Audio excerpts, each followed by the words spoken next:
Hi, this is Brian. Welcome back to Philosopher's Notes TV. Today, another great book, Solving the Procrastination Puzzle. Solving the Procrastination Puzzle, long title. Timothy Pychyl is the author. He's one of the world's leading researchers and scientists on procrastination. He's been doing this work for over 20 years and he has a popular blog that I'll link to on Psychology Today, website procrastination.ca. And this is a tiny little book, 123 pages, deliberately quick reading, so you don't have an excuse to procrastinate on it, and it's packed with big ideas. So we're going to look at some of my favorites from my Philosopher's Notes. First one is just get started. Just get started versus just do it. So a lot of times we procrastinate because we think we need to finish something. We get a little overwhelmed and we think, oh man, I can't finish this, and then we put it off. And Timothy talks again and again and again throughout the book that we have an inclination to have an immediate gratifying experience. We want to feel good right now. So when we imagine that we've got to finish something, that overwhelms us, that stresses us out, that we have pain in the anticipation. We talked about that fact in our note on a mind for numbers, right? They can actually look at your brain and see that when you anticipate doing something that you don't like, you have pain registered in your brain, just like physical pain. Crazy, right? But when you actually do it, it goes away. So we don't want to overwhelm ourselves with the prospect of having to do it all. We want to just get started. Just get the ball rolling. Tal Ben-Shahar calls this a 5-minute takeoff. Just get started. And you'll find that the momentum builds. It's not as bad as you thought. Your brain literally looks different in anticipation versus actually doing it. It's a powerful thing. And again, he comes back to it again and again and again. Just get started. And it's not like it's going to happen once in a day. You may need to just get started many times in a particular project just in the morning. And that's normal. Quit telling yourself that something's wrong with you because you face these challenges. We talk about it in the context of Brené Brown's work, common humanity. You're not alone, right? It's not because you're you, as Steve Chandler once taught me. You're not experiencing the stress because you're you. You're experiencing it because you're human, right? We all procrastinate. Literally, that's what Timothy says. The research shows that everyone procrastinates in different ways. So it's not a big deal. You just need to discipline yourself and train yourself and practice at just getting started again and again and again. The same way when we're meditating and our attention wanders, what do? We don't get upset. We're neutral about it. And we bring our mind back to our anchor. Oh, my mind wandered again. Bring it back. That's just part of the process. Well, same with anything in our lives. And when we're trying to create something, our mind will flutter away. We need to bring it back. And then we need to develop better strategies so we don't get distracted as often as we may currently. That's the first big idea. Second big idea, if-then thinking. This is huge. He calls it, what does he call it? Intentions. I'm going to look this one up because it's a good phrase. Implementation intentions. Implementation intentions. You need to have a strategy in place to help you deal with the inevitable challenges. So what we want to do is identify what you do when you start procrastinating. And then say, if I do this, if I say something to myself like, I'll get going on this tomorrow, which, by the way, the Latin root of the word procrastinate means to put off until tomorrow. That's what the word means from its Latin origins, to put off until tomorrow. So if you say to yourself, I'll just get to this tomorrow. If that happens, then you make what Timothy calls a pre-decision. You've decided in advance. If I say this to myself, then what? Then what are you going to do? Then you're just going to get started. If I find myself distracted and going to email, even though I said I was going to focus on a project, I'm going to notice that. And then I'm going to shut email off and I'm just going to get started. We're going to talk about dealing with that a little bit later, distractions. But if this happens, then I'm going to do this. Pre-decision. In our notes and episodes on Willpower by Roy Baumeister and Willpower Instinct by Kelly McGonigal, we called this pre-commitment. So one of the best ways to preserve your willpower, which is finite, which we talk about all the time, right, is to make decisions in advance. So Odysseus When he was trying to avoid the sirens who were seducing him, what did he do? He had his crew lash him to the mast. And he said, do not try to release me no matter what I do, no matter how much I beg. He pre-committed himself to not being distracted by the sirens. What did his crew do? Well, they had a different form of pre-commitment. They plugged their ears so they couldn't even hear the sirens. That's a better strategy, right? To actually remove the challenge in the first place is much better than trying to resist it. Pre-decision, pre-commitment. It's big. If, then. This is a really, really, really big idea, which leads us to the third big idea. Only 1 minute. Timothy has a great section in the book on this myth that this will only take a minute, right? So he shares a comment on one of his blog posts by a reader, and he was talking about the fact that oftentimes we say we're going to go online, we're going to be on the internet, and we say, oh, I'm just going to go check this out for a minute. Or I'm going to go, look at my email for a minute. Or I'm just going to post a status update on Facebook. It's just a minute, no big deal. But when we do that, it's a slippery slope into wasting a ton of time. And he talks about, you start your work, whether it's at 7 a.m. or 7 p.m. and you want to get going on it, and hours go by before you realize that 1 minute became half your day. So in the note, I talk about the fact that in our getting stuff done 101 class, I'll put a link to that below. We had a 2-minute rule. So one of the primary kind of time management hacks is if something takes you less than 2 minutes, you just do it. You don't put it on a list and you don't put it in your mind so you can forget it and then be reminded again and again and again and realize, oh, I haven't done that little thing yet. If something takes less than 2 minutes, do it.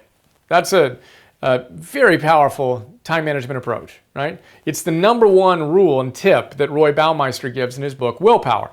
Now, that's great when you've decided that you're going to do little things, but if you're working on a big project and you've said, look, I'm going to finish this, or I'm going to just get started, right, in pursuit of just doing it, and you've committed to doing whatever it is, whether it's your homework or a business plan or a piece of art or whatever, and then you feel that little distraction come up of, oh, I'm just going to spend just a minute. I'm just going to go research this little thing, just a minute. The rule is if you hear yourself say that, then you get back to work. You just get started again. I've shared this before, but when I'm working on a note, I don't need to be online. I turn off my Wi-Fi. Literally, it's off. I have my airplane, or what do you call it, Wi-Fi off on my computer as well. And there are a lot of times where I'm writing and I'm like, oh, I want to go get a link for this, or I want to go do this, I want to go do that. But I don't go do that because I know that this 1 minute can turn into an hour and I'm committed to getting whatever it is I decided I wanted to get done, in the case of the note, done. So notice how often that happens and do something with it. Quick little aside here, meditation is a huge way to build our awareness when we're slipping. Right? So you need to first be aware of, wow, I'm procrastinating again, I'm doing this. And meditation is a huge way to build the attention muscles so you can actually see that and then implement this strategy. Whole nother conversation. Fourth big idea, multitasking. Timothy tells us it's a myth. There are very, very, very small percentage of people who can actually multitask effectively. Most of us are just wasting time and distracting ourselves and diffusing our energy and not being as productive as we can be. There's a stat that I mentioned in the note that's just crazy. Texting while driving, classic texting, is 6 times more likely to lead to an accident than driving while intoxicated. Texting while driving, 6 times more likely than driving while intoxicated, which obviously in itself is a horrible thing to do. So think about that. Multitasking is not helping. If you're texting while driving, quit doing that. Let that be a disciplined practice of you're focused. You're enjoying your drive, you're taking deep breaths, maybe you're listening to some inspiring stuff, but you're not texting while you're driving. And then realize that applies to every creative aspect of your life. And when you're multitasking, you're just, Timothy puts it directly, you're basically wasting your life. You're not using your best energy. You're not doing your best work. And we need to disconnect in order to connect to the highest version of ourselves. So remove the distractions. This kind of comes into the pre-commitment idea we were talking about before. Turn off your email. Unplug the Wi-Fi if you don't need to be online. Have only the program you need to be working on open while you're working on it. and at least force yourself to go through a couple extra steps to violate your commitment to doing something. And remember, if you feel tempted, then you just get back to work. Fifth big idea, stumbles are us. So we need to remember the fact that none of us are perfect. You are going to continue to procrastinate because you're human, not because you're flawed, but because you're human. And when we're able to forgive ourselves while holding high standards, we want to go for it, and we want to try to and strive to optimize our lives a little bit more each day, right? Try to get a little bit better each day. This morning I interviewed Mark Devine, the Navy SEAL. He said the attitude of the SEAL is they need to earn their trident every day, their little symbol for being a SEAL. They need to earn that every day. He wants to get 1% better in the skills that matter to his profession every single day. High standards. But you need to match those high standards with high levels of self-forgiveness. When you fall short, you need to have self-compassion. Realize that that's just part of the deal. George Leonard in Mastery says that you need to understand how it works, how the mastery process works. Sometimes you're taking 2 steps forward and you slide back a step. Sometimes you're stumbling backwards 2 or 3 steps and you're crawling back a step. That's just how it works. Just show up again and again and again and know that high levels of self-forgiveness, self-compassion, are correlated with less procrastination. So if you want to procrastinate more, which none of us do, then beat yourself up more, right? If you want to reduce your procrastination, reduce how harsh you are with yourself, and forgive yourself when you fall short inevitably. Stumbles are us, and obviously that applies to every aspect of our lives, not just procrastination. Multitasking is a myth. Quit distracting yourself. Quit texting while driving. Only 1 minute is a silly myth as well. These things take hours of our time sometimes. Quit doing that. And then if I start procrastinating in this way, then I'm going to just get started. Great mantra, just get started. Whatever you've been putting off, you don't need to do it perfectly, you don't need to complete it, just get started.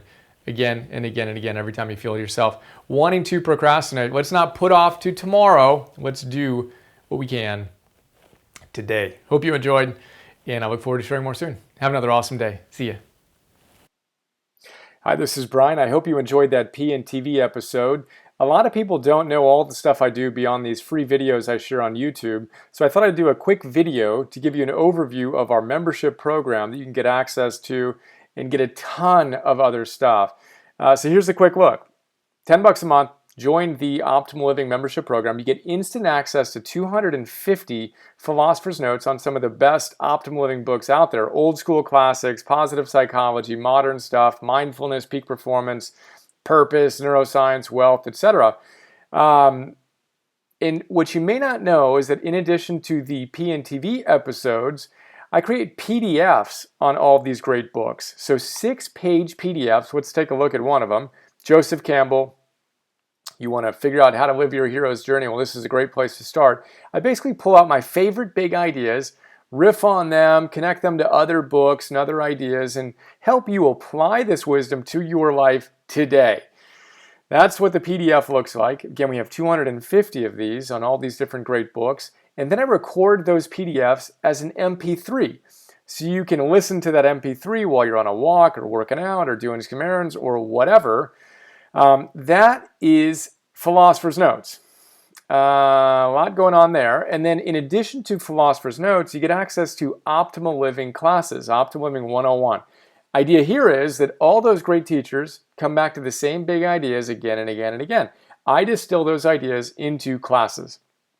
Super practical, fun, inspiring classes ranging from Habits 101, Confidence 101, Getting Stuff Done 101, Meditation 101, instant access to all those classes. And then future classes include Relationships 101, Energy 101, Purpose 101, Business, Goals, etc. Those are our full-length classes. And then I create micro classes, 2 to 3 to 5 minute little bursts of wisdom on my favorite great ideas from these great books across the domains that you want to optimize in your life. So we have dozens of these so far. I create 50 new micro classes every month and 10 new Philosopher's Notes every month for $10 a month. So we're blessed to have thousands of members who are enjoying the program and sharing some incredibly kind words with us. And super simple, 10 bucks a month, cancel anytime. Would be honored to be a bigger part of your life. And I appreciate your support. And here's to optimizing and actualizing.